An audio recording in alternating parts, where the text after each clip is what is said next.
digital display on the bedside table reads 4 in the morning. The room is perfectly still, wrapped in the heavy, velvet silence that only exists in the deep trough of the night. I do not need the alarm to sound. My internal clock is calibrated to this rhythm, a biological metronome set to the early shift. I reach out and silence the device seconds before it can chirp, preserving the peace of the sleeping house. There is no grogginess, no hitting of the snooze button. I slide the duvet back with a practiced motion, my feet finding the floor. The carpet is cool under my soles. I stand and stretch, feeling the vertebrae align. A slow, deliberate extension of the spine. I am a machine warming up, running a diagnostic check before the heavy lifting begins. I move through the hallway, navigating by memory, and the faint, silvery blue ambient light filtering in from the street lamps outside. The house breathes around me, the settling of timber, the hum of the refrigerator. I step into the bathroom and close the door until it clicks softly into the latch. The routine is immutable. I turn the faucet handle to the exact position that yields warm, not hot, water. I splash my face, the sensation sharp and grounding. It washes away the last residue of dreams. I reach for my toothbrush. The bristles sound loud in the quiet room, a rhythmic scrubbing. I watch myself in the mirror. My eyes are clear. My expression is neutral. I am emptying myself of personal worries, creating the necessary void where the day's work will live. I move to the kitchen.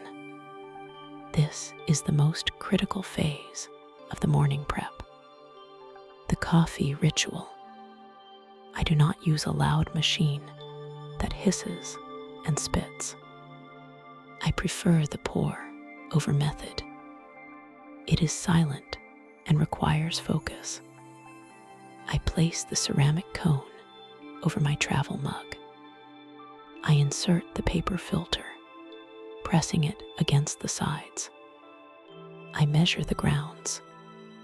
I know the weight by the feel of the scoop in my hand, but I level it off precisely with the back of a knife. The kettle has been kept on a low, warm setting. I pour the water in a slow, concentric spiral. The dark grounds bloom, swelling and releasing a plume of steam that smells of earth and roasted nuts. I watch the dark liquid drip, drip, drip into the vessel below. It is a slow process. It demands patience. I breathe in the steam, letting the aroma awaken my senses. I cap the mug. The seal is tight. I return to the bedroom to dress. My uniform is laid out on the chair, prepared the night before. This is part of the discipline. Nothing is left to chance in the morning. The pants are navy blue tactical cargo trousers, durable and structured. I step into them, pulling them up. The fabric makes a crisp, swishing sound. I fasten the button and pull the zipper. It tracks up smoothly. I thread my belt through the loops. It is a wide, sturdy leather belt. The buckle creates a distinct metal clink as I secure it. Next, the shirt. It is a matching navy polo with the department emblem embroidered on the left chest. The stitching is gold and white, dense and raised against the fabric. I button the collar. I check the mirror. No wrinkles. No lint. I look professional, competent, ready. I sit on the edge of the bed to put on my boots. They are black, polishable leather with composite toes. I loosen the laces, sliding my feet into the structured support. I pull the laces tight, starting from the toe and working my way up the ankle, ensuring equal tension at every eyelet. I tie the knot, double looping it so it will not slip. The boots feel heavy, grounding me to the earth.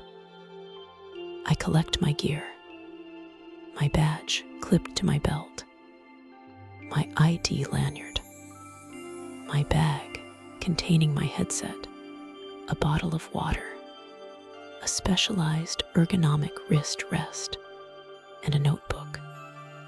I walk to the front door, disarm the security system with a rapid sequence of beeps, and step out into the world. The air outside is crisp and cold. The sky is an inky, impenetrable black, dotted with the indifferent light of distant stars.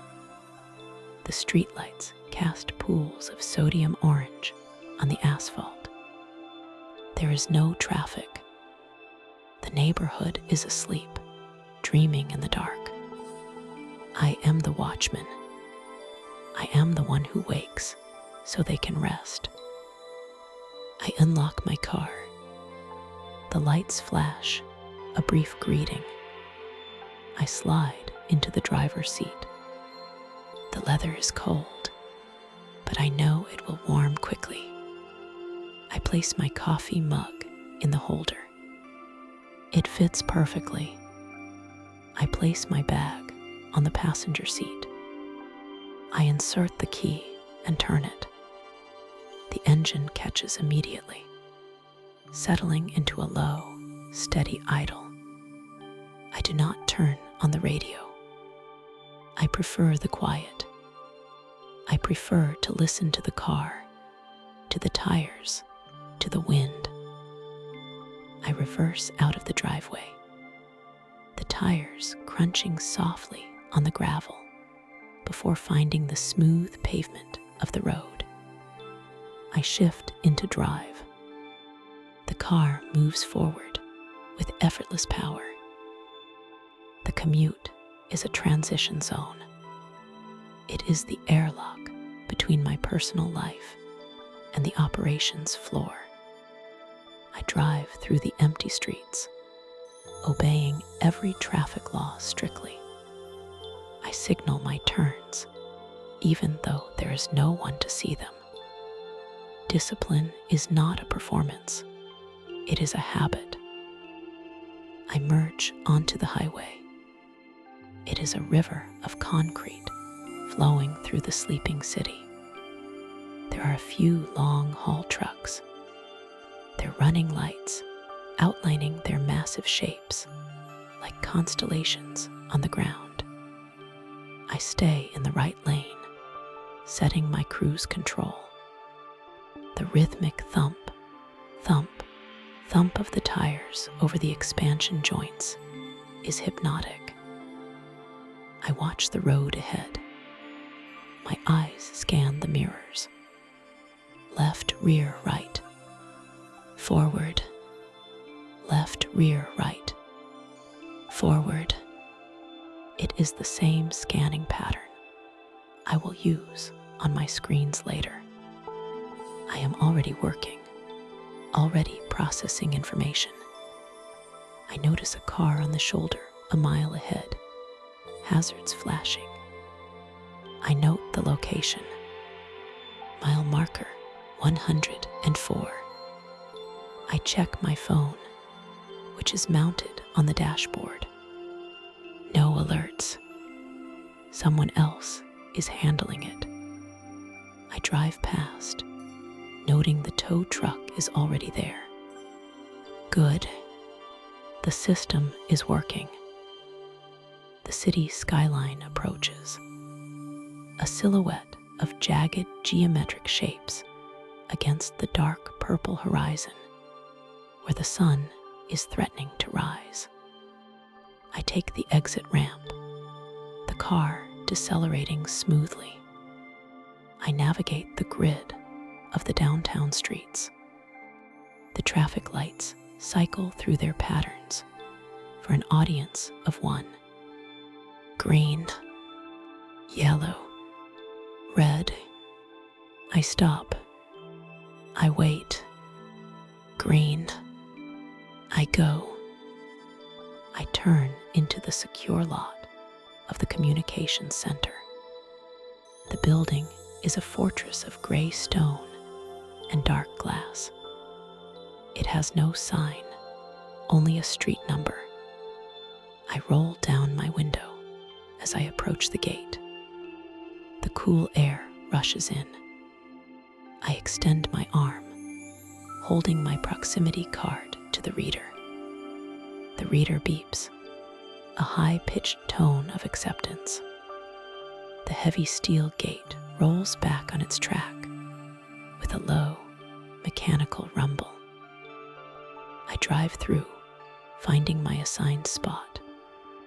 It is near the back, under a light post. I park perfectly centered between the white lines. I turn off the ignition. The engine silence is sudden. I sit for a moment in the stillness, listening to the ticking of the cooling metal. I take a sip of my coffee. It is still hot, the flavor rich and complex. I take a deep breath, holding it for 4 counts, releasing it for 4 counts. Box breathing. In, hold, out, hold. My heart rate is steady.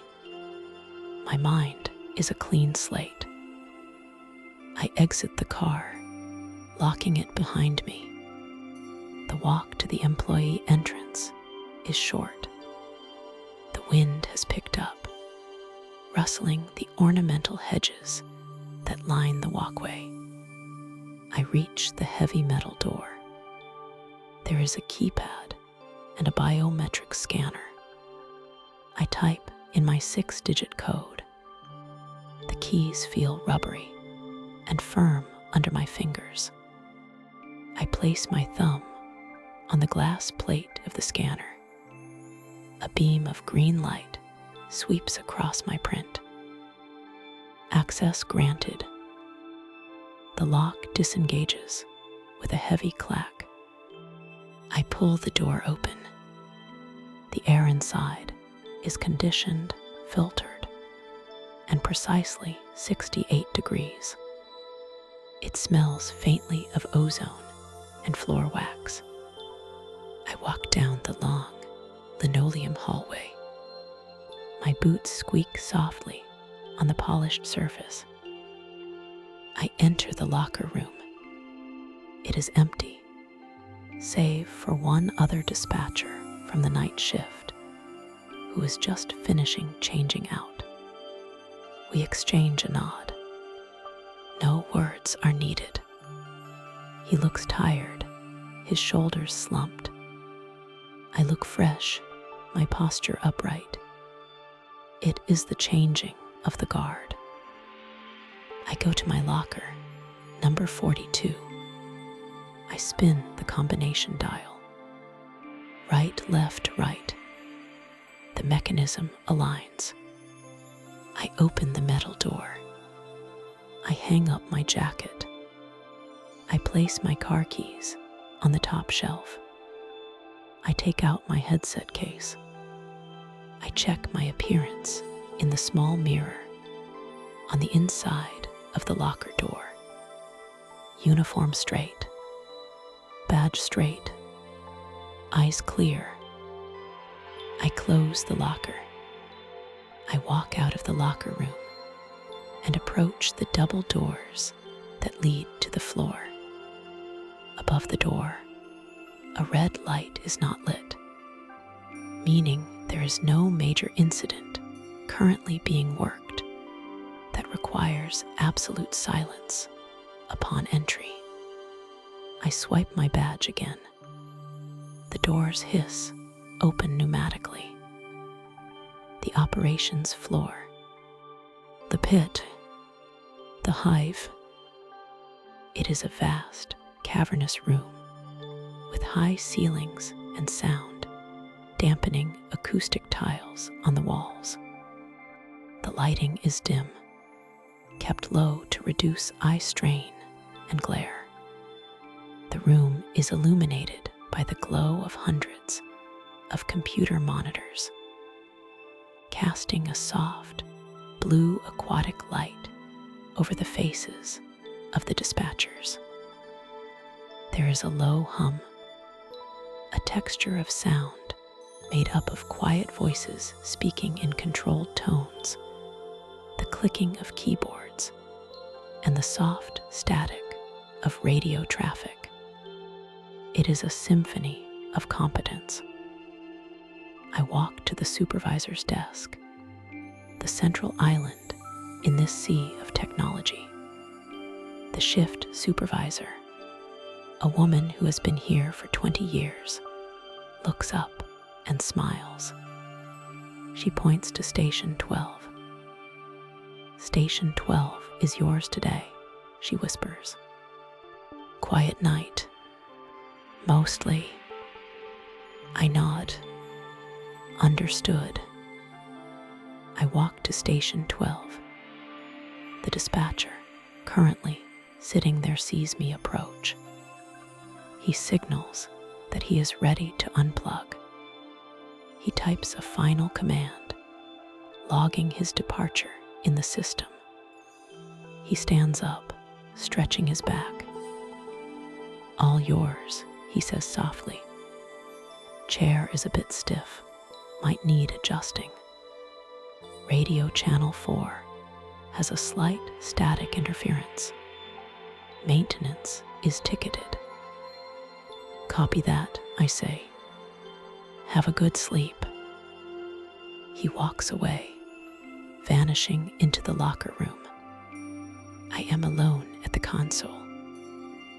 This is my cockpit, my instrument panel, my domain. I place my bag on the floor. I take out my sanitizing wipes. Before I touch anything, I clean.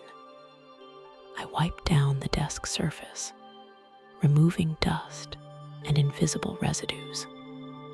I wipe the keyboard, running the cloth over every key. I wipe the mouse. I wipe the armrests of the chair.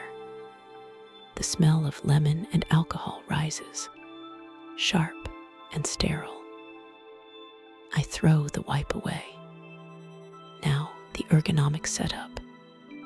I sit in the chair. It is a high-backed, 24-hour rated mesh chair. I reach for the levers under the seat. I lower the height until my feet are flat on the floor, my knees at a 90-degree angle. I adjust the lumbar support, inflating it until it meets the curve of my lower back firmly. I unlock the recline, lean back to find the balance point, then lock it again. It must be perfect. I will be here for 12 hours. I press the button on the motorized desk legs. The entire surface rises with a smooth electric whir. I stop it when the keyboard tray is exactly level with my elbows. My wrists must be straight. I take my headset out of its case. It is a lightweight, single-ear model with a noise-canceling boom microphone. I inspect the cord. No phrase. I plug the quick disconnect cable into the console's jack. It snaps in with a satisfying click. I place the headset on my head, adjusting the metal band so it sits lightly on my temple. I position the microphone 2 fingers width from the corner of my mouth. I look at the screens. There are 5 of them, arranged in a semicircle around me. Screen 1 on the far left, the radio control system. It shows the frequencies as digital bars, pulsing with activity. Screen 2, the telephone interface. A list of trunk lines, currently all gray and idle. Screen 3, the center, the CAD. Computer-aided dispatch. This is the brain. It is a black background with high contrast text in amber, green, and red. It lists active calls, available units, and pending events. Screen 4, the map. A highly detailed satellite view of the county, overlaid with street names, hydrants, and unit locations represented by small, moving icons. Screen 5 on the far right. The browser for criminal justice databases and reference materials. I reach for the keyboard. My fingers hover over the keys. I type my username. I type my password. It is a complex string of letters and numbers that my fingers know by muscle memory. I hit enter. The screens flicker and refresh. My profile loads. The colors shift to my preferred palette. The map centers on my jurisdiction. The radio channels populate with my assigned talk groups. I press the foot pedal under the desk to test the radio transmit. I see the red lightning bolt icon light up on screen 1. I release it. The icon goes dark. The connection is solid. I pick up my mouse. I move the cursor across the expanse of the 5 screens. It travels smoothly, jumping from monitor to monitor without lag. I open the active call window. I arrange the columns: time, location, nature, unit. I take my coffee mug, open the seal, and take a sip. I place it on the coaster to my left, away from the electronics. I look at the status board. Patrol units are marked in green, available. Fire units are marked in red, in quarters. EMS units are marked in blue, on standby. The board is static. The phone lines are silent. The radio is quiet, save for the occasional code 4 or traffic stop complete from the night shift officers finishing their paperwork. I settle into the chair. I can feel the hum of the cooling fans in the computer tower beneath the desk. It is a white noise that wraps around me. I verify the volume levels on my headset, turning the knob slightly to the right until the ambient hiss of the open airwaves is just audible. I am plugged in. I am connected to the grid. I am the central node in a web of copper and fiber optics that stretches across the entire city. I take a deep breath, smelling the sanitized desk and the faint coffee aroma. My hands rest lightly on the edge of the keyboard. My posture is relaxed but alert. I watch the digital clock in the corner of the center screen. The seconds tick by. Clicky, clicky, clicky. The city is waking up. The traffic on the map screen begins to thicken, the lines turning from green to yellow. The sun is rising outside, unseen by us in this windowless room, but felt in the increasing tempo of the world. I am ready. I wait for the first ring. I wait for the first voice. I wait to do the work. The anticipation is not a feeling of nervousness. It is a feeling of potential energy, like a compressed spring, like a held breath. A light blinks on screen 2. Line 1. Incoming emergency. I do not jump. I do not rush. I move with fluid, practiced precision. I reach out. I click the mouse. I hear the line open in my ear.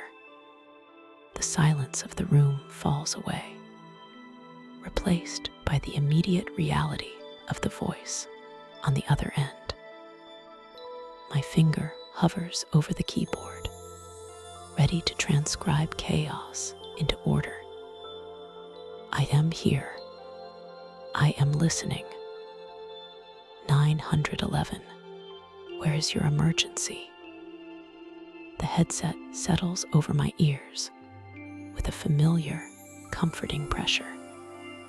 It is a lightweight piece of architecture, matte black plastic and soft foam, designed for 12-hour shifts. I adjust the headband until it sits perfectly across the crown of my head, neither too tight nor too loose. The microphone arm swivels down on its hinge. I position the foam windscreen exactly 2 finger widths from the corner of my mouth. This is a precise measurement. Too close, and my breath will distort the audio. Too far, and my voice will lose its authority. I sit back into the mesh of my ergonomic chair. It groans softly, a welcoming sound as it accepts my weight. I reach under the seat, finding the lever to unlock the recline, finding that sweet spot of balance where my spine feels weightless. My feet find their home on the floor. My right foot rests lightly on the pedal. This is the push-to-talk switch, the heavy-duty, distinct button that opens the channel to the officers on the street. It has a treaded rubber surface, gripping the sole of my sneaker. Before me, the console is awake. The bank of 6 monitors glows with a low, amber-tinted luminance, adjusted to reduce eye strain in the dim room. The air conditioning hums a white noise blanket that scrubs away the silence without imposing on it. I pull the keyboard tray closer. It glides on silent rails, locking into place just above my lap. This is a mechanical keyboard, heavy and robust. The keys have a high travel distance. When I type, it does not sound like tapping. It sounds like rain on a tin roof, a rhythmic, purposeful clatter that marks the tempo of the morning. My hand finds the mouse. It is a vertical mouse, shaped like a shark fin to keep my wrist in a neutral handshake position. I slide it across the expansive mat. The cursor on the central screen moves with fluid precision, ghosting from the map on the left to the call log on the right. The status bar at the top of my primary screen shifts from yellow to green. I am logged on. I am ready. The first call of the morning arrives not with a shrill ring, but with a visual cue. A box on the telephony screen flashes red. A soft, singular tone chimes in my ear. It is a polite summons. I inhale slowly through my nose, grounding myself, and click the answer button. 911, where is your emergency? My voice is an octave lower than my speaking voice. It is the dispatcher voice. Flat, calm, devoid of judgment or alarm. It is a voice designed to de-escalate. The caller is speaking quickly, the words tumbling out in a disorganized stream. I do not interrupt. I listen for the anchors, the street name, the cross street, the nature of the problem. My hands are already moving. Tab, type, tab, type. I enter the location. The software, the computer-aided dispatch system, or CAD, instantly verifies the address. It standardizes the street name, capitalizing the letters and removing punctuation. A small green checkmark appears next to the field. Validation. The caller is reporting a minor two-vehicle collision in a parking lot. No injuries, just metal on metal and two frustrated drivers. I classify the call. My fingers dance over the number pad. 29. That is the code for a vehicle accident. I add the modifier. PD. Property damage only. Okay, I tell the caller. I have the location. Are you in a safe place?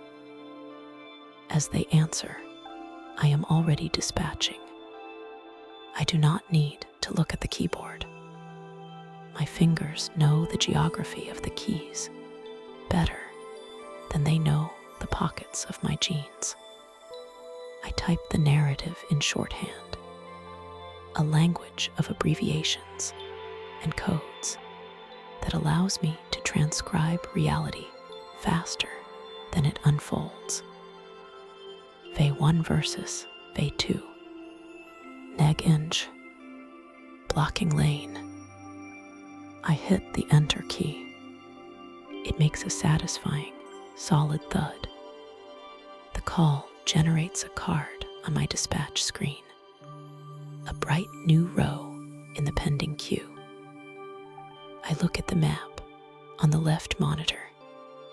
It is a dark canvas of gray streets and black backgrounds, punctuated by moving icons.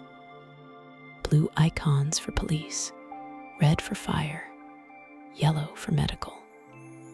I see a blue unit idling 3 blocks away from the parking lot. Unit 4, designated by the number 4 Alpha 2. I press my right foot down on the pedal. There is a tactile click under my shoe. A red lightning bolt icon lights up on my radio screen. The channel is open. For Alpha 2, copy a call for service. I release the pedal. The channel closes. For Alpha 2, go ahead, the officer responds. His voice is tinny, filtered through the digital radio system, but clear. I press the pedal again. Property damage accident. 110 Main Street. The grocery store lot. Copy. Show me en route. I type the command to assign him. One line of code. /ER space for Alpha 2. Enter. On the screen, his blue icon turns from the idle status color of cyan to the active status color of purple. The timestamp is logged automatically. The system tracks every second. The flow begins.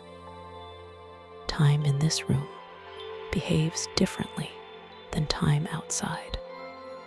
Outside, time is measured in the movement of the sun.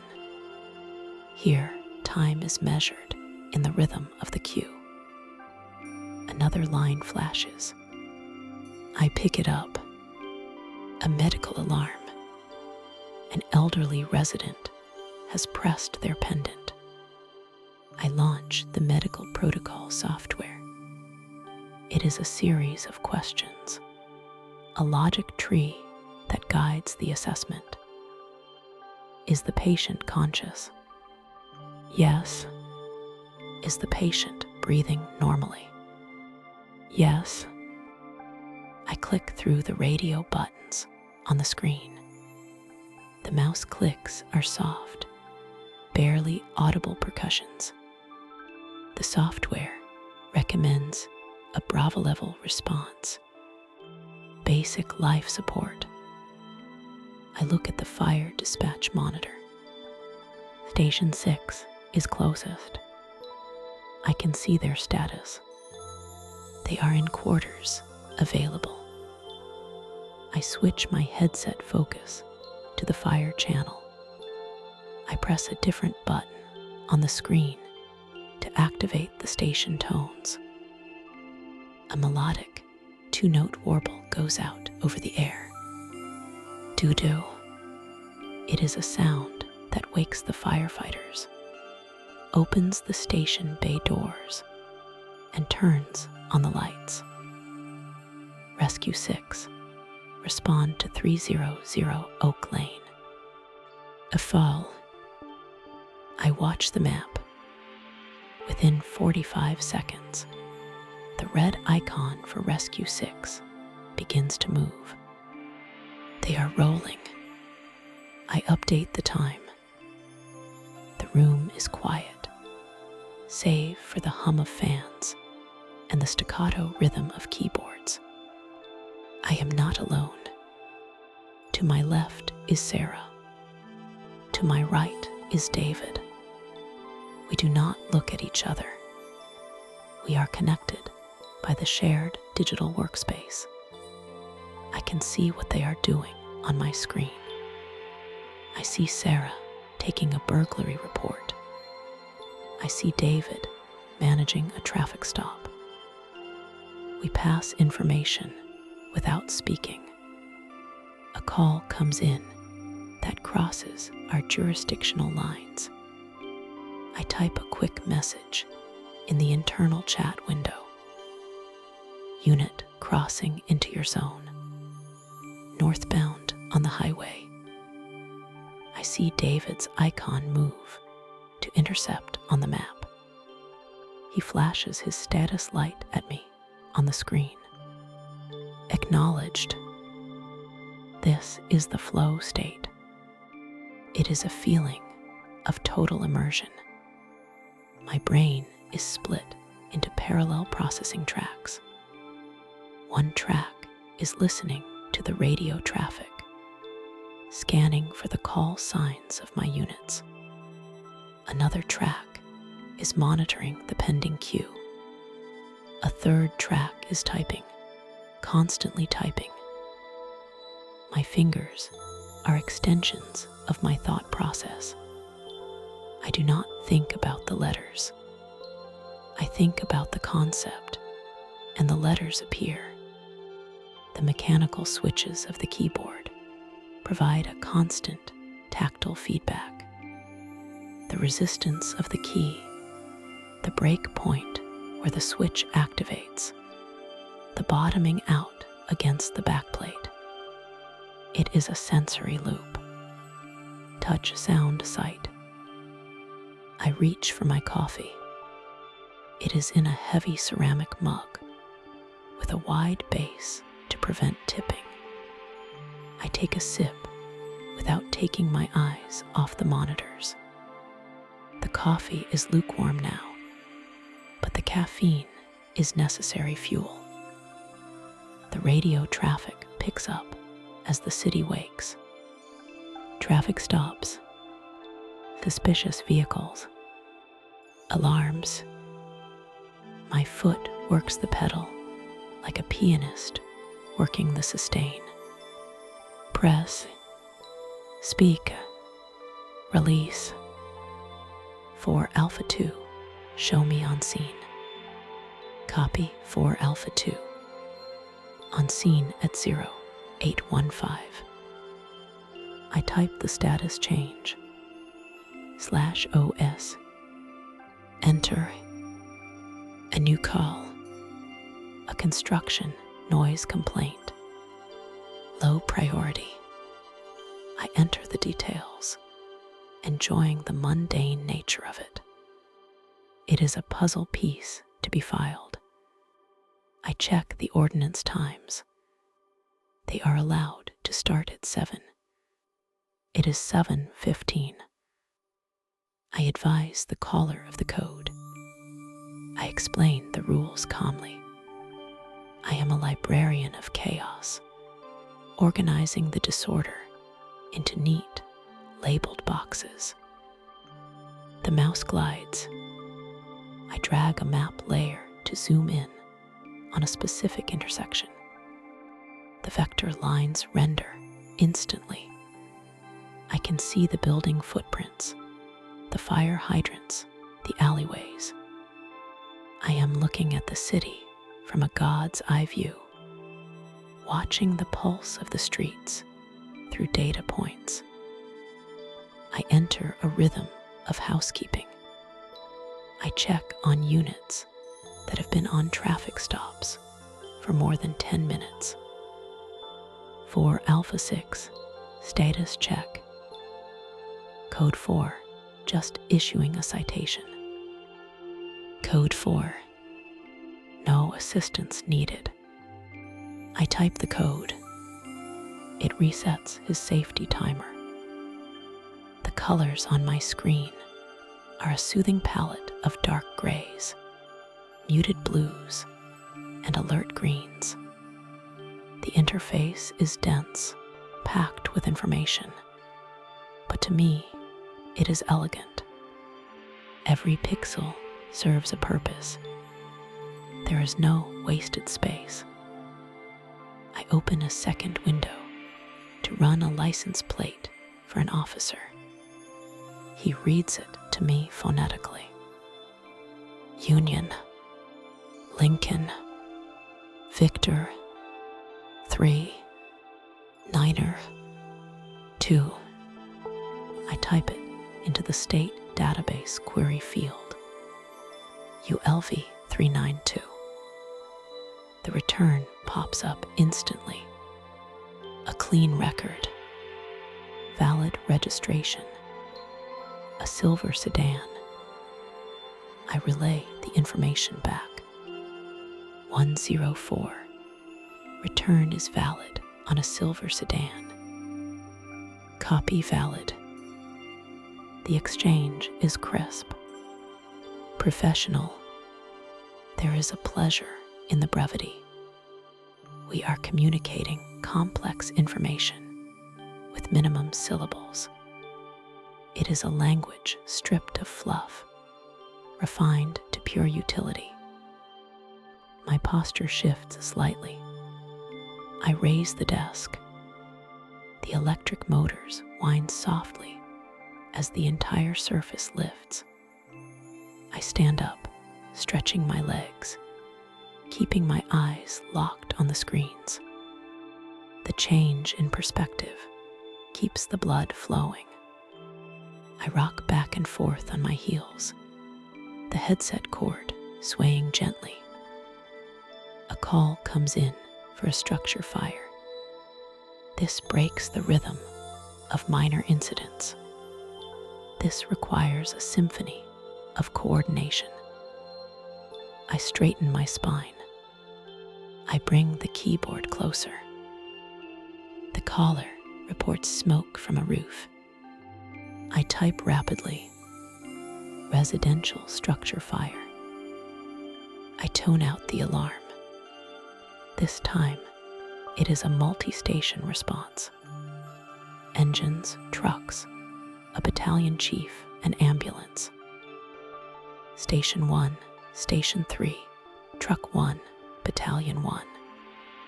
Respond to a structure fire. I list the units. I verify the tactical channel they will use. Switch to fire TAC 3. I move my radio focus to the tactical channel.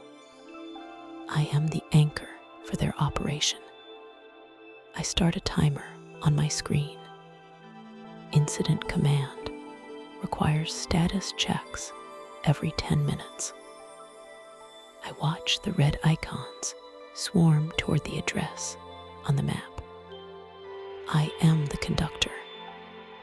I ensure they are taking different routes so they do not block each other. Engine 1, approach from the north. Hydrant is on the corner. Copy from the north. I hear the background noise in their transmission, the sirens, the air horns, the heavy diesel engines revving. But in my room, it is quiet. Just the click of my keys and the hum of the computer. I am the eye of the storm. I open the building pre-plan on my side monitor. It shows the layout of the house, the gas shutoff valve location, the electrical panel. Command dispatch.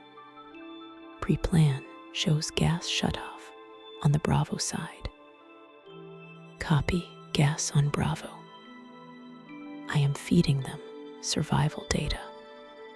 It feels tangible, like I am handing them tools through the radio waves. As the fire call stabilizes, I seamlessly handle a tow truck request on the police channel. My brain partitions the tasks. Left ear, fire tactics. Right ear, police logistics. I type a request into the tow rotation software. It selects the next company on the list. I dial their number on the keypad. This is dispatch calling for tow. Police request. Standard tow. I give the address. I hang up. I update the log. Tow is en route. ETA 20 minutes. I acknowledge the officer. The morning sunlight begins to angle through the high, frosted windows of the center, but it does not touch us.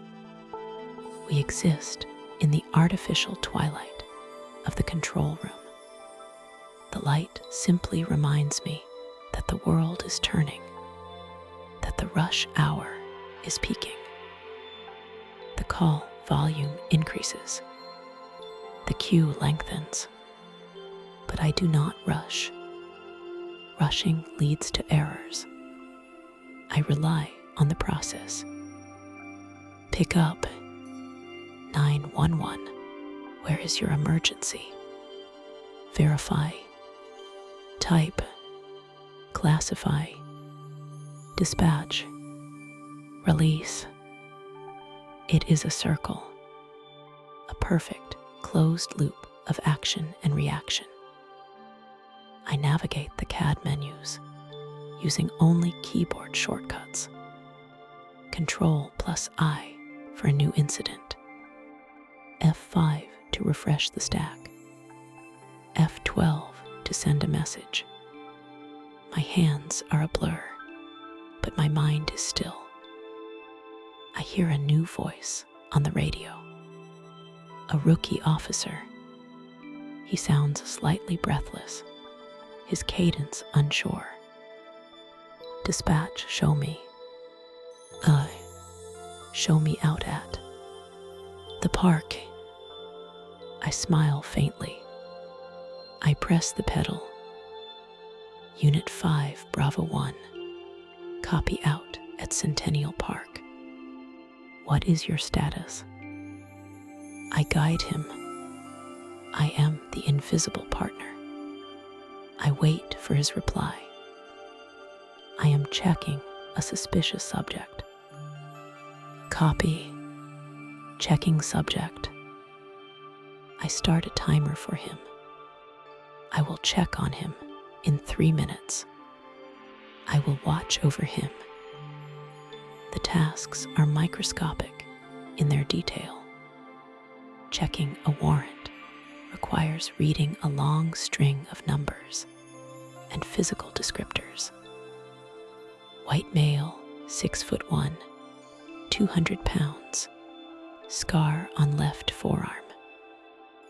I verify each point. The data matches. I confirm the hit. The satisfaction comes from the alignment of data. When the description on the screen matches the voice in my ear, it is like a key turning in a lock. Click. Open. Resolved. I look at the clock on the wall. 2 hours have passed. It felt like 20 minutes. This is the time dilation of the flow. My fingers trace the edge of the keyboard. The plastic is smooth, worn slightly shiny by years of service. These tools, the headset, the pedal, the screens, they are extensions of my body. The separation between operator and machine has dissolved. I am not just typing. I am weaving the safety net of the city. I am the first point of contact for chaos, and my job is to transmute that chaos into order. I take a deep breath, filling my lungs with the cool, conditioned air. I stretch my neck, hearing a soft pop of release. I settle back into the chair, ready for the next wave. The phone line flashes. The red box blinks. The soft tone chimes. I press the button. 911, where is your emergency? The digital clock on the upper right corner of my primary monitor shifts silently. The numbers change from 11:59 to 1200 hours. The shift is halfway through. The morning rush, with its chaotic rhythm of traffic accidents and medical alarms, has receded like a tide going out, leaving behind the smooth, damp sand of the midday lull. I wait for a break in the radio traffic. The channel is quiet. My partner 3 desks down gives me a subtle nod, signaling that she has the board covered. It is time to disengage. My hand moves to the mouse, sliding it over the smooth black mat. I click the status bar. A drop-down menu appears, and I select the option labeled break. The little square next to my call sign turns from a vibrant, reddy green to a dormant, resting yellow. Now, the physical disconnect. I reach up with both hands.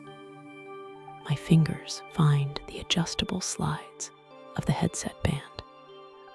I expand it slightly, lifting the padded earpiece away from my left ear. The sudden absence of the low-level static, a sound I have lived inside for the last 4 hours, feels like a pressure valve releasing. I unclip the push-to-talk unit from my belt.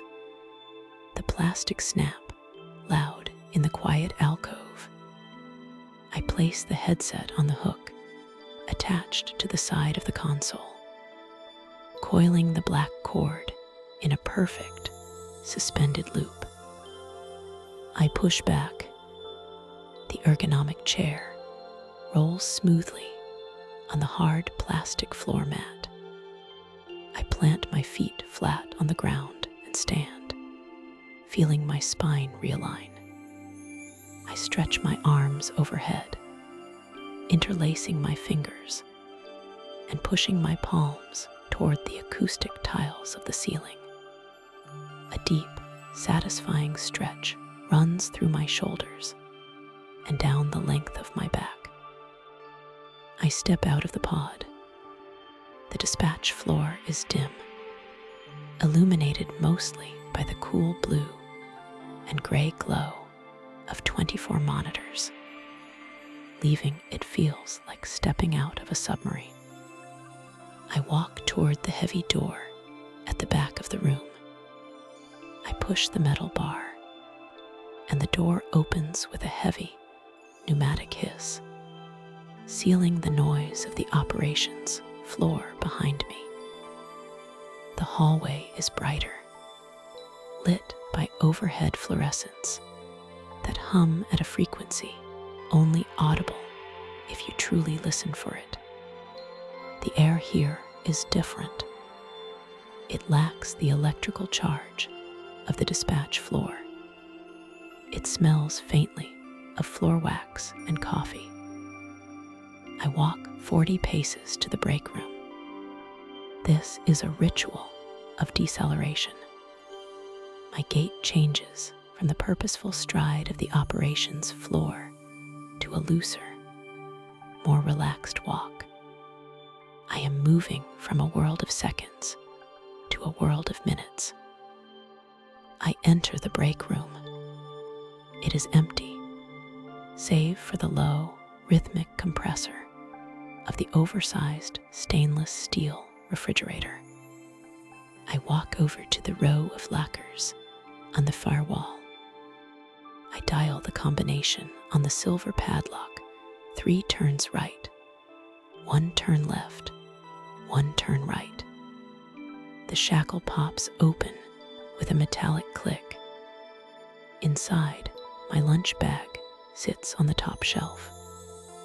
It is a canvas bag, waxed and sturdy. I lift it out by the handle, the weight of it promising and familiar. I move to the counter. The surface is a speckled gray laminate, cool to the touch. I unzip the bag. The zipper flows smoothly around the rectangular track. I begin to unpack, treating my meal with the same organizational care I apply to my console. First, the thermos. It is a wide-mouthed vessel, matte black steel. I unscrew the lid, twisting it 3 times until the seal breaks. A plume of steam rises, carrying the scent of beef stew rosemary, thyme, and slow-cooked broth. The smell is grounding. It connects me to the physical world, to ingredients chopped and simmered, far away from digital maps and frantic voices. I pour the stew into a ceramic bowl I keep in the cupboard. The liquid is thick, heavy with potatoes and carrots. I place the bowl in the microwave, not to cook, but just to bring the temperature back up to a perfect heat. I press the buttons. 3-0 start. While the microwave hums, I retrieve a small container from the bag. Inside is a thick slice of sourdough bread, wrapped in beeswax paper. I unfold the paper, the crinkle sound sharp and distinct. The bread is crusty, dusted with flour. I place it on a paper towel. The microwave beeps. 3 shrill notes. I open the door and retrieve the bowl. The heat radiates through the ceramic into my palms, warming my cold hands. I carry the food to a small round table near the window. This is the only window in the building that looks out onto the world at ground level. The glass is thick, tinted slightly against the glare. I sit down. The chair here is simple, wood and metal, rigid compared to the complex suspension of my dispatch chair. I look out. The parking lot is quiet. A maintenance truck drives slowly past, its amber light flashing lazily. The sky is a uniform sheet of pale gray clouds, diffusing the light so there are no hard shadows. It is a calm, neutral backdrop. I pick up my spoon. It is heavy silver, not plastic. I bring the stew to my lips. The taste is rich and savory. I eat slowly. There is no phone ringing. There is no radio traffic. There is only the texture of the vegetables, the warmth of the broth, and the resistance of the sourdough crust as I tear off a piece. I chew methodically. In the operations room, I drink water in quick sips between transmissions. Here I can take my time. I watch a bird land on the edge of a planter box outside. It hops twice, pecks at something invisible in the soil, and flies away. I track its movement, not because I have to log it, but simply to witness it. I check my watch. 20 minutes have passed. I have 10 minutes remaining before I need to be back at the console. I finish the last of the bread, wiping the bowl clean. I stand and walk to the sink. I rinse the bowl, the water rushing over the ceramic. I use a sponge with a drop of blue soap, scrubbing in circles until the surface squeaks under my thumb. I dry it with a paper towel and place it back in the cupboard. I screw the lid back onto the thermos and return the canvas bag to my locker, snapping the padlock shut. The return journey is a process of rearming. I walk back down the hallway, letting the silence settle in my mind. I am clearing the cache, making space for the next 4 hours of data. I open the heavy door to the dispatch floor. The darkness greets me. The hum of the cooling fans in the server towers is the heartbeat of the room. I walk to my station. My partner looks up and gives a thumbs up. The board has remained green. No major incidents. I sit down.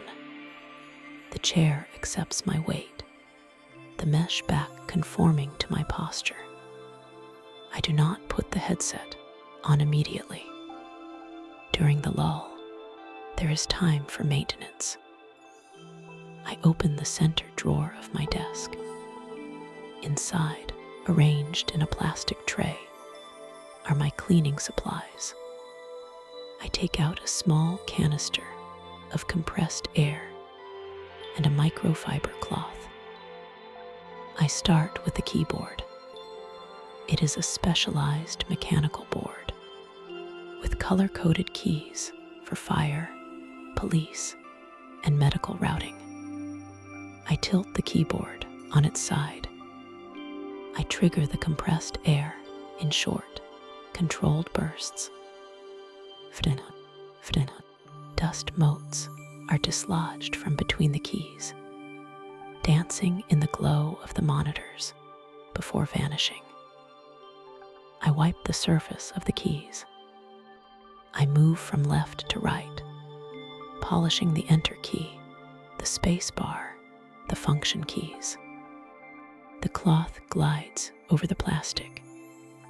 I enjoy the tactile feedback of the keys, depressing slightly under the pressure of the cloth. Next, the mouse. I clean the optical sensor on the bottom, removing a tiny speck of lint. I wipe the buttons where my fingers rest. The equipment must be flawless. A sticky key or a lagging mouse is a friction point I cannot afford when the pace picks up. I place the cleaning supplies back in the drawer and slide it shut. It closes with a soft thud. Now the logbook. While the computer records everything automatically, I keep a physical log of major resource changes. It is a large binder with grid paper.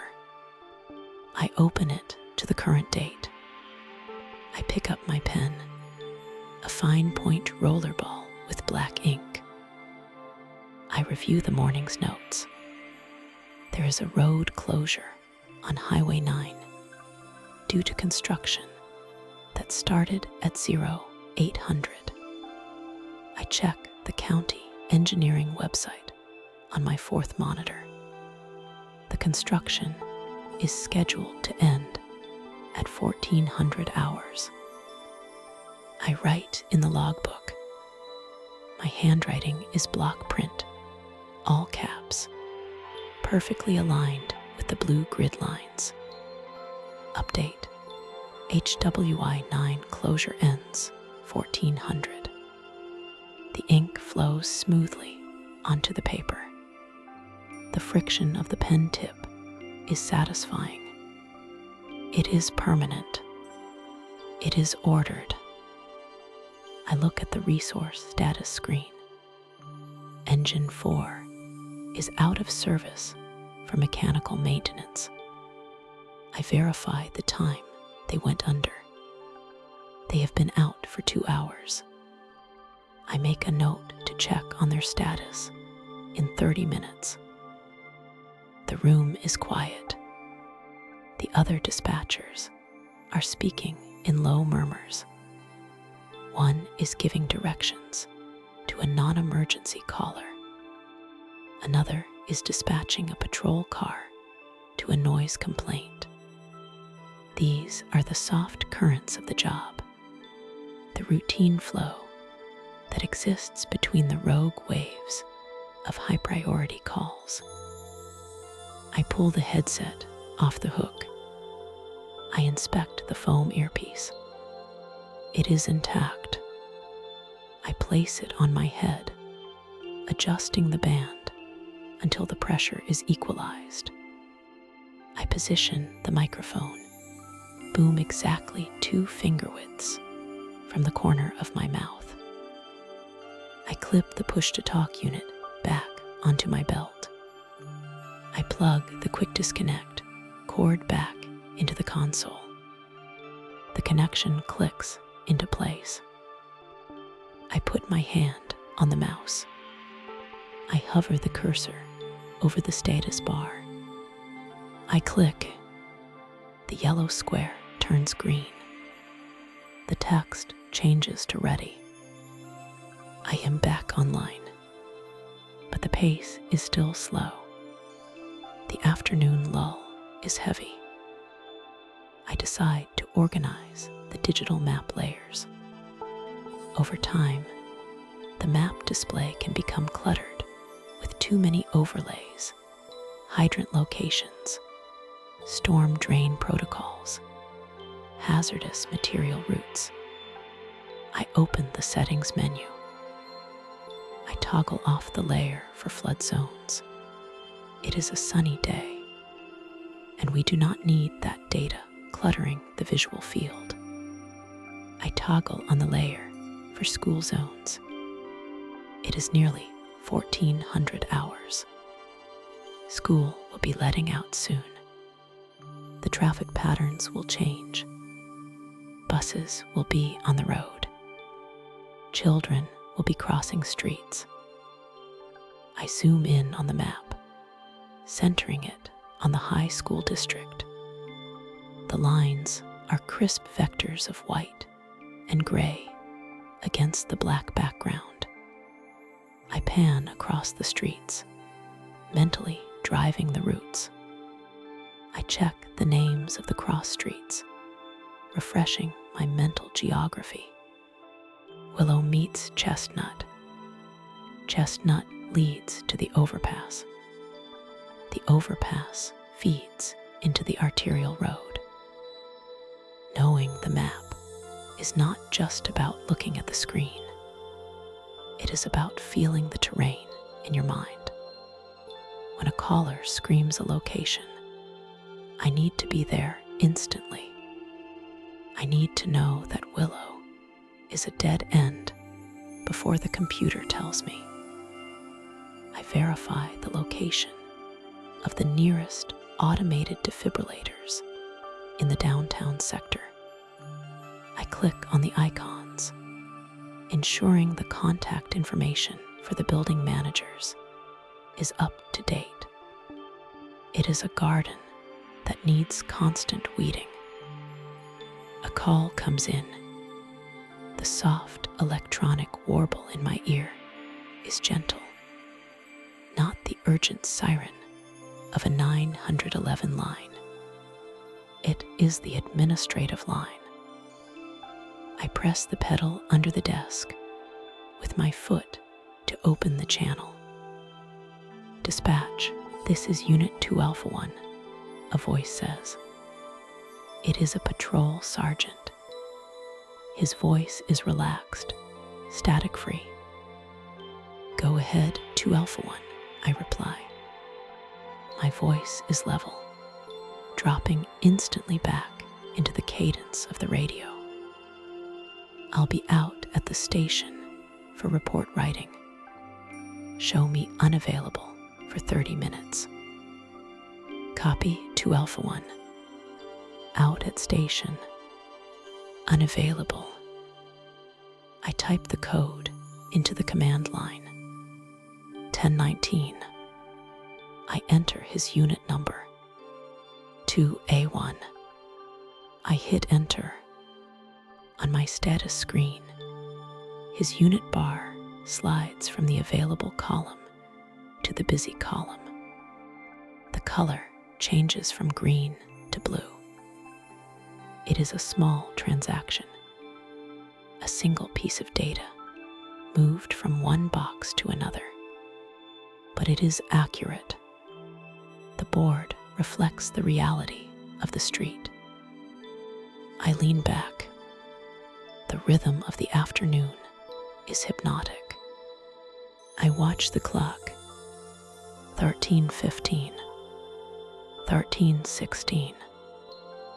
I pull up the weather radar on the auxiliary screen. A front is moving in from the west, but it will not hit us until the night shift. For now, the map is clear. I take a sip of water from my clear plastic bottle. It is cool and clean. I set it back down on the coaster, careful not to make a sound. There is a deep satisfaction in this downtime. It is not boredom. Boredom is a lack of purpose. This is readiness.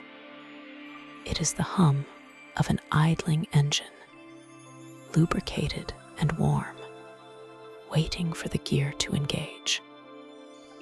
I scan the active calls list for the entire county.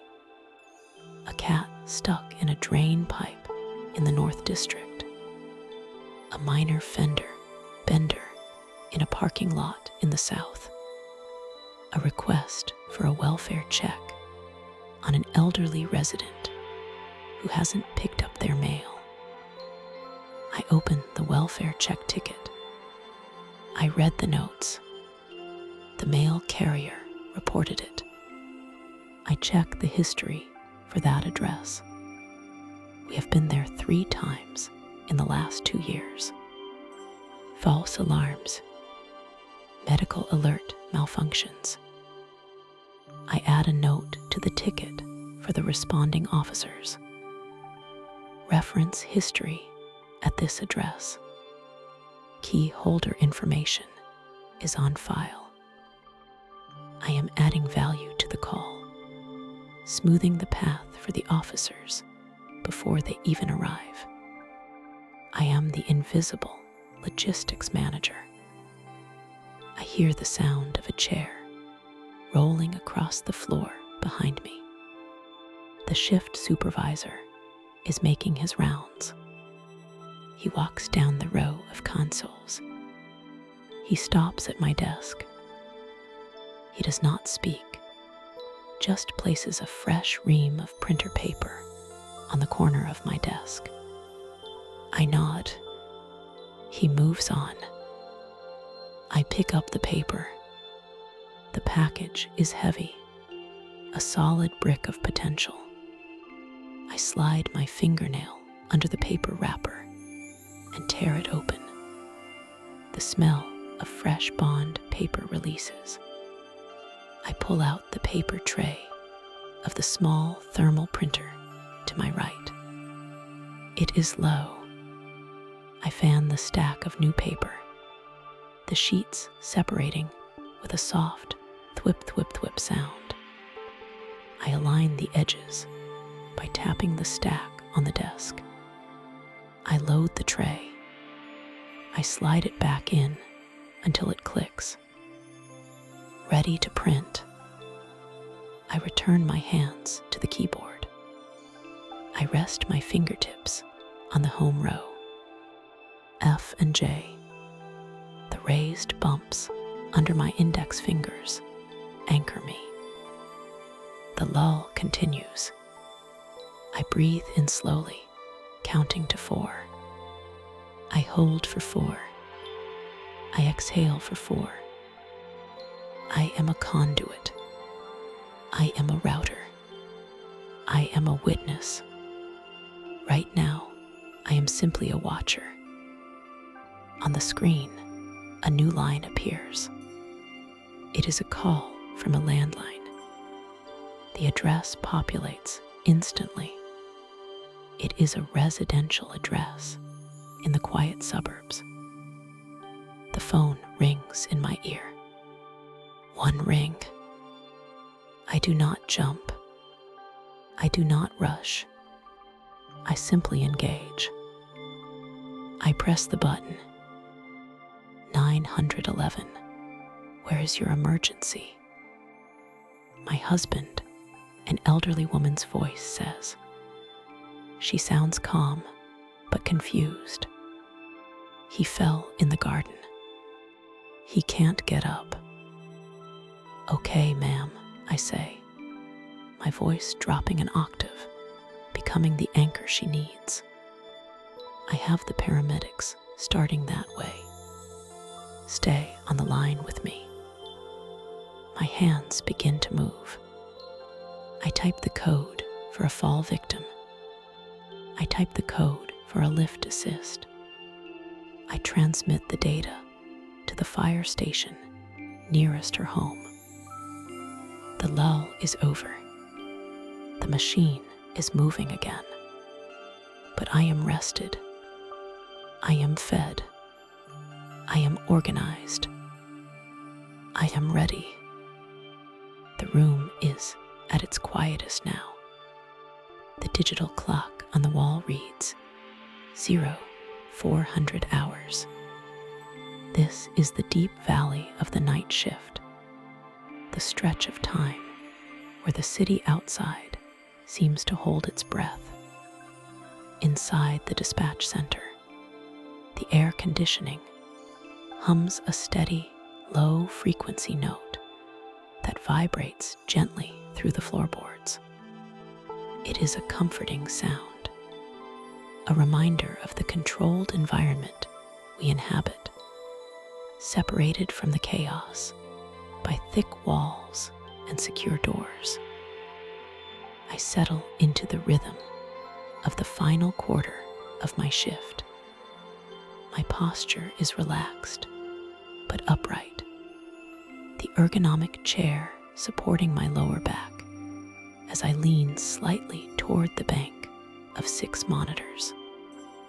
The screens emit a soft, cool glow, bathing the console in shades of slate blue and charcoal gray. There is a lull in the radio traffic. The chaotic spikes of the early evening have smoothed out into a flat, manageable line. I take this opportunity to perform a status check on my active units. My left hand moves to the mouse. The movement is minimal, just a subtle shift of the wrist. I click on the unit status window. I see that Unit 2 Alpha 1 is currently marked as busy on a traffic stop. I check the timer. They have been on the stop for 8 minutes. I press the transmit pedal with my right foot. The switch engages with a soft, tactile depression. 2 Alpha 1, status check, I say. My voice is low, dropping an octave to match the stillness of the room. I keep the volume even, stripping away any unnecessary inflection. A moment of static, then the officer's voice returns, calm and routine. Code 4 dispatch. Wrapping up now. Issuing a warning. Copy Code 4, I reply. I release the pedal. I type the update into the call log. CODFOUR. The keys on my mechanical keyboard offer a satisfying, muted resistance. Each keystroke is a distinct, crisp sensation under my fingertips. I hit enter, and the timestamp appears next to the note. 0409. The queue is clear. The map shows my available units drifting slowly through their patrol zones. Blue icons moving sluggishly along the gray grid of the streets. It is a satisfying visual. Everything is where it should be. I reach for my insulated tumbler. The metal is cool to the touch. I unscrew the lid, the threads turning smoothly, and take a sip of water. It is crisp and refreshing.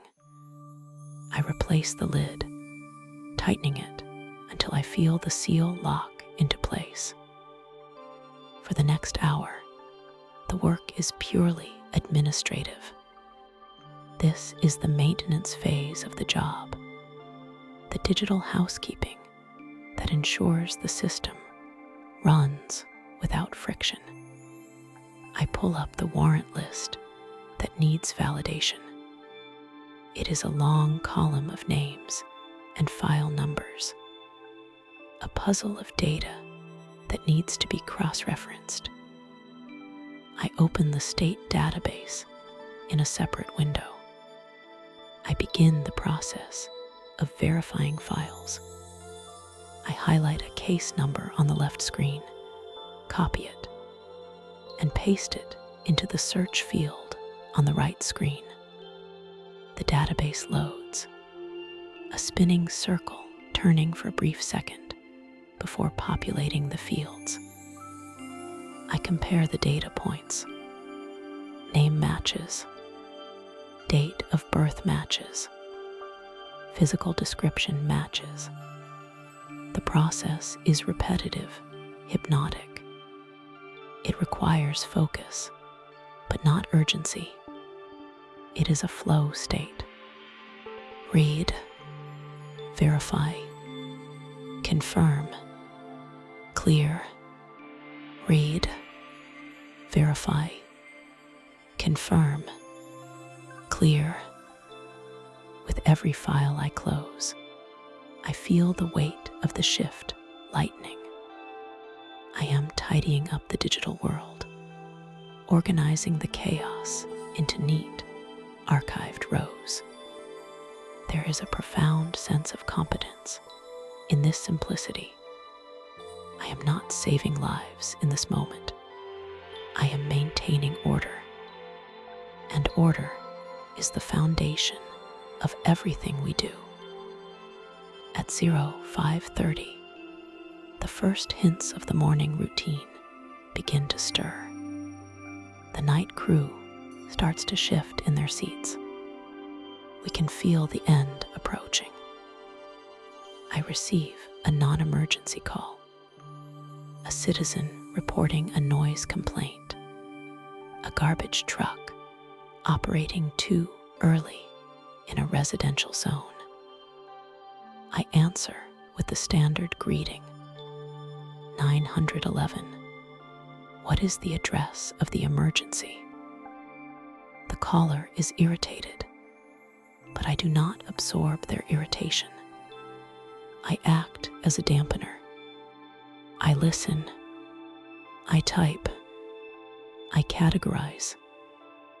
I understand, I say, my voice smooth and placid. I am entering the information now. We will have an officer drive through the area when one becomes available. I type the narrative. RP states loud noise from sanitation vehicle. I assign a low priority code. I dispatch the call to the pending queue, where it sits. A neat yellow line of text waiting for the day shift.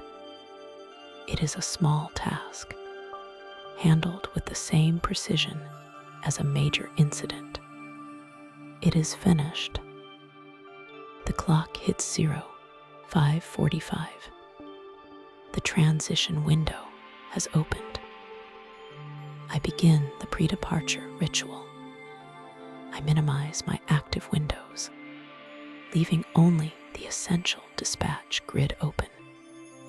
I check my personal inbox and clear out the notifications. I save my shift log, watching the progress bar fill from left to right until it hits 100%.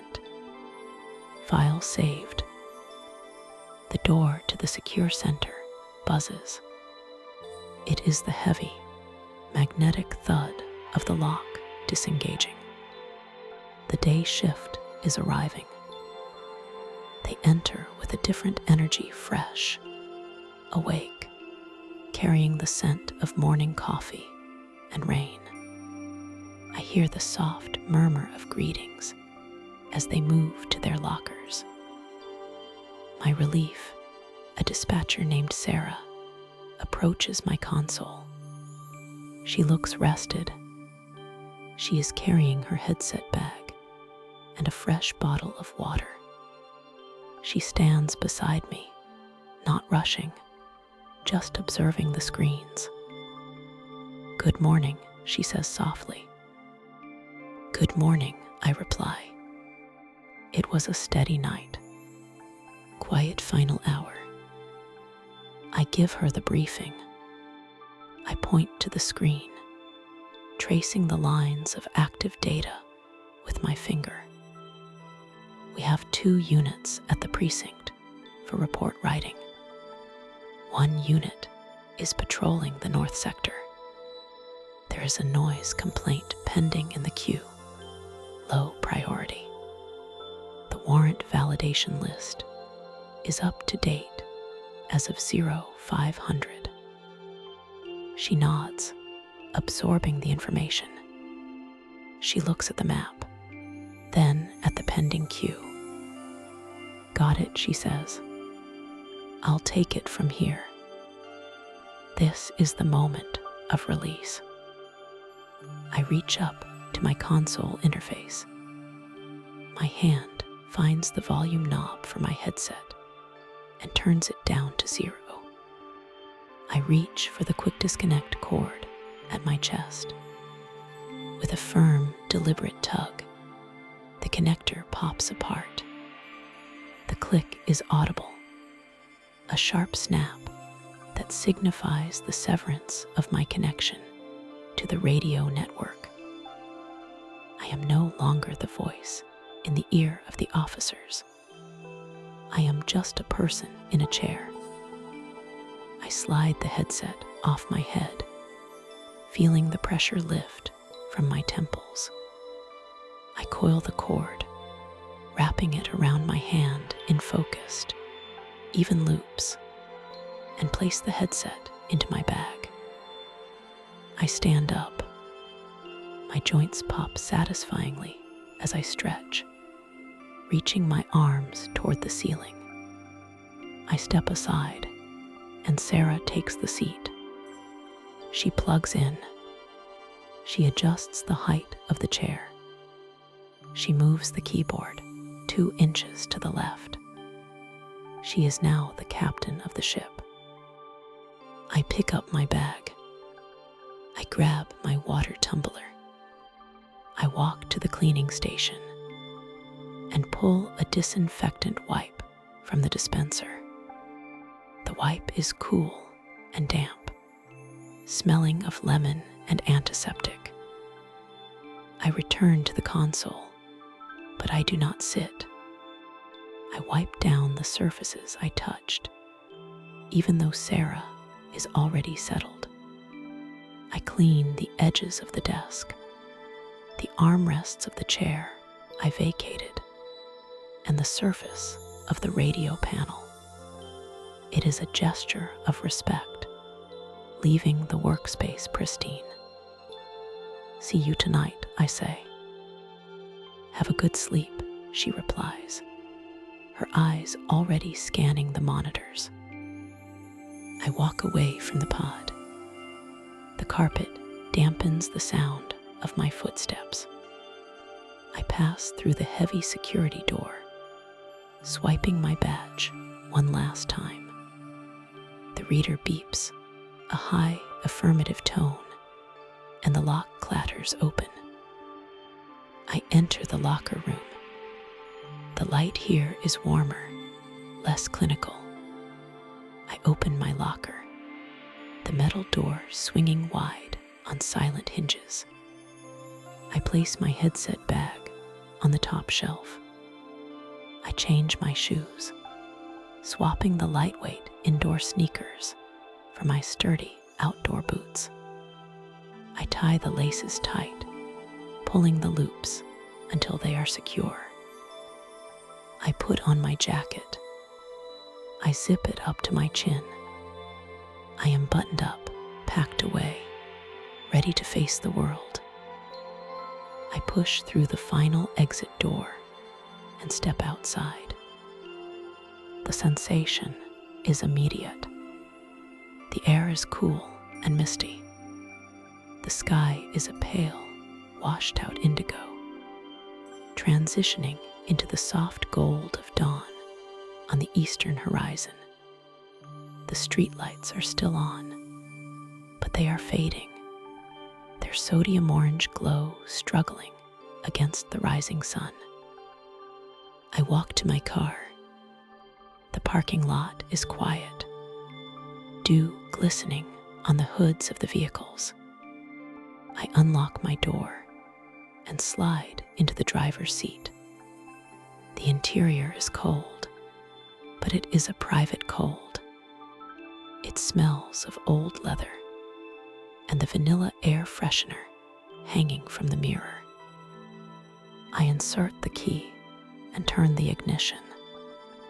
The engine catches immediately, settling into a smooth idle. I do not turn on the radio. After 12 hours of voices, alerts, tones, and digital noise, the silence of the car is a luxury.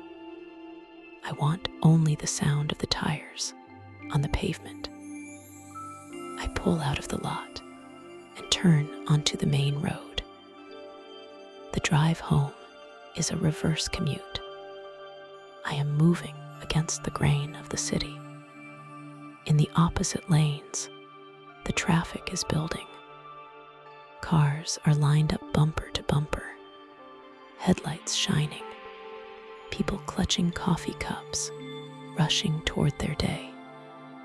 They are winding up. I am winding down. I drive smoothly, keeping my speed steady. I watch the world wake up through my windshield. I see a jogger waiting at a crosswalk, their breath puffing in the cool air. I see a delivery truck turning into a bakery. I see the traffic lights changing rhythmically, green, yellow, red. I feel a profound sense of detachment. Their urgency is not my urgency. I have done my work. I have managed the chaos. I have kept the line moving. Now I am a ghost drifting through the morning, invisible and content. I turn onto my street. It is a quiet residential avenue, lined with oak trees. The leaves are still dark in the early light. I pull into my driveway. I put the car in park and turn off the engine.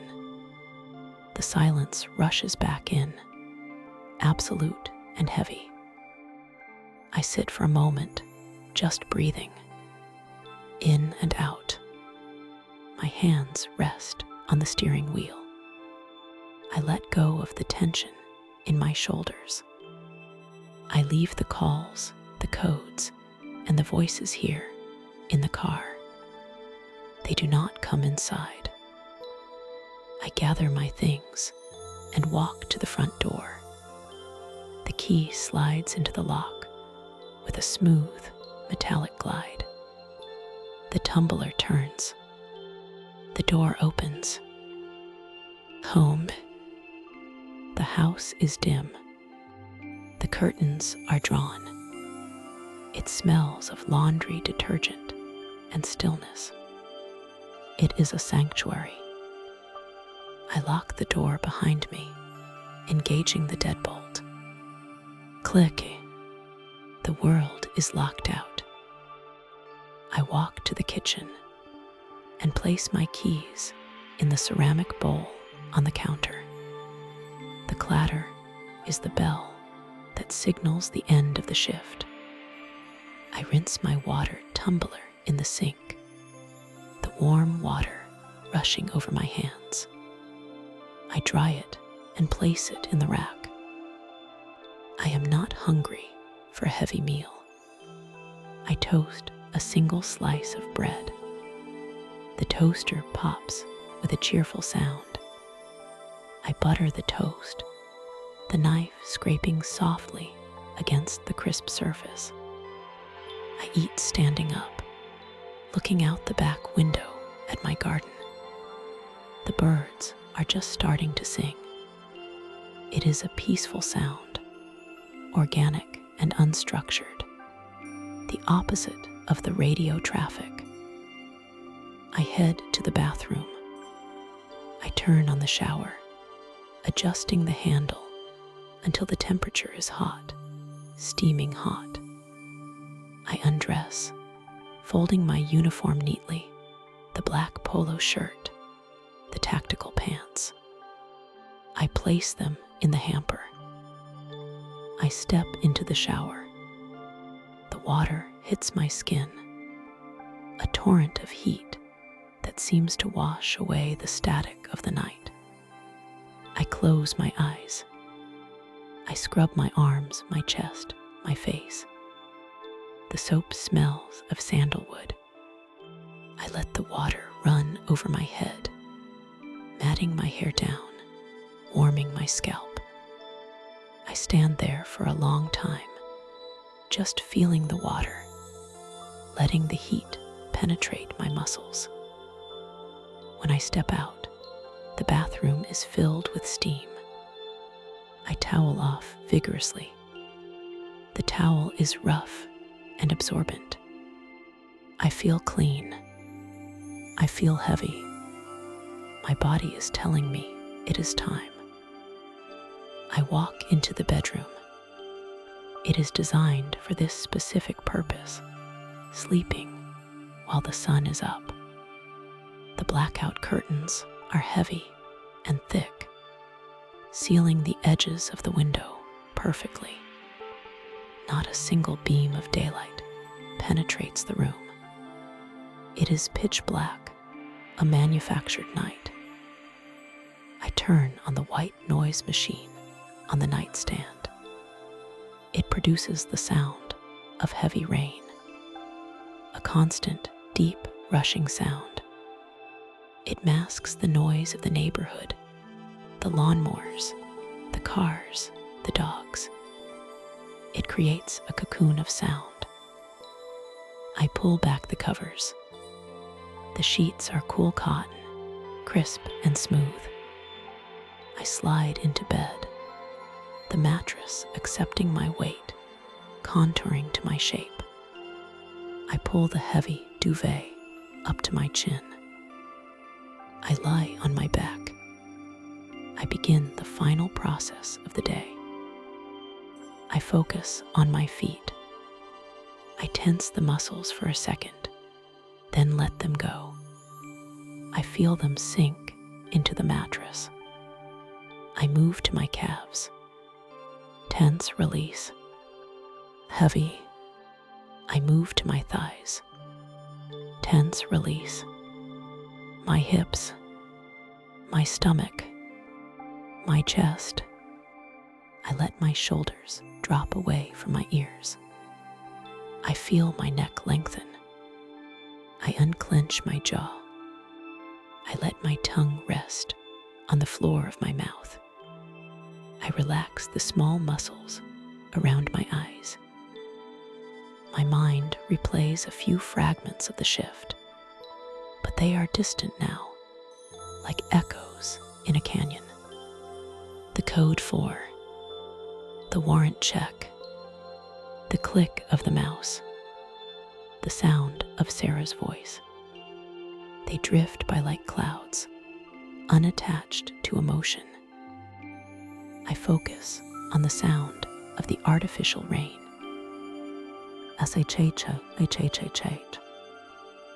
The darkness is absolute. The bed is warm. The work is done. The city is safe, or at least it is in someone else's hands now. My breathing slows. It becomes deep and rhythmic. In for 4 counts. Hold for 4 counts. Out for 4 counts. In. Hold. Out. The heaviness moves from my limbs to my eyelids. They flutter once, twice, and then seal shut. The world fades. The blue light of the monitors is gone. The radio is silent. There is only the comfort of the dark, the warmth of the blankets, and the well-earned peace of a job finished. I drift. I float. I sleep.